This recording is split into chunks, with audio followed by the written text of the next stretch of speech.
OMG. Another horrific police shooting. This one happened in Illinois some days ago. African-American woman by the name of Sonia Massey. She's at home. She calls the police because of a supposed intruder. They get there. There wasn't an intruder. It appeared that she was having a bit of a mental breakdown because when the officer asked her for her last name, she couldn't remember it.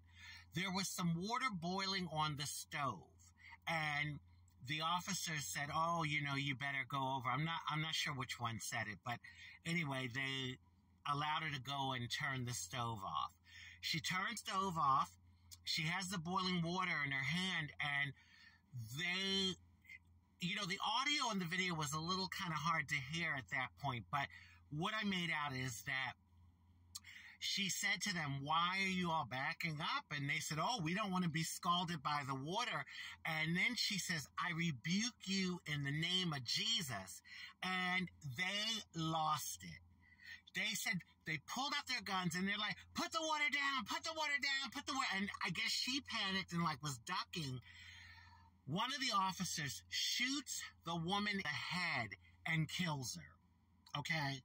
When the other officers get there to assess the scene, the one officer says to the one that shot her, "Where's the gun? Where's the gun?" And he was like, "Oh, there's no gun. She didn't have a gun. She was basically trying to run after me with scalding water."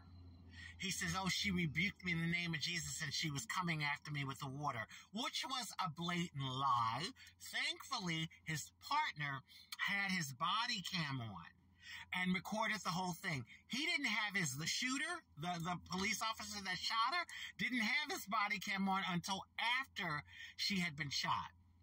So thankfully, because if they didn't have that video, believe me, they would have gotten away with that. So now he's lost his job and he's been charged with murder. Serves him right. Just horrific. You call the police for help and you end up getting shot and killed. I was talking about this with my 81-year-old mother the other day. And she said to me, "Oh my God, if I had to call the police, I would be terrified." Now, really? Really, it has to come to that now? And thankfully, we have these cameras because I'm sure a lot of this stuff went on before now, way back.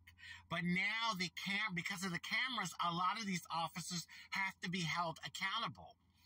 Not too long ago, it was a few years ago, I got stopped by the police for one of my taillights that was out. So he comes to the window and he's asking me for my ID. Literally, y'all, I was like this. "Well, officer, my ID is in my purse. I'm going to reach over now and get my purse." "Okay, now, officer, I'm reaching into my purse to get my wallet where my license is." Literally like that. He was laughing. But it's not a laughing matter because if I had reached over, Lord knows, he could have said, "Oh, I thought she was reaching for a gun," and he'd shoot and kill me. I mean, it's just horrible. And this is what it's come to. We should not have to be afraid to call the police. Aren't they supposed to protect and serve? And there's some good ones. But unfortunately, the bad ones give the good ones a bad name. And the bad ones bully the good ones and end up bullying him into not doing the right thing. On that note, I just want to say rest in peace, Sonia Massey. Rest in peace. You should not have been killed. It was just unnecessary. And I wonder if it was another scenario, if it would have happened. That's all I'm going to say. Hey, we live in America, and we do know that we deal with racism and misogyny.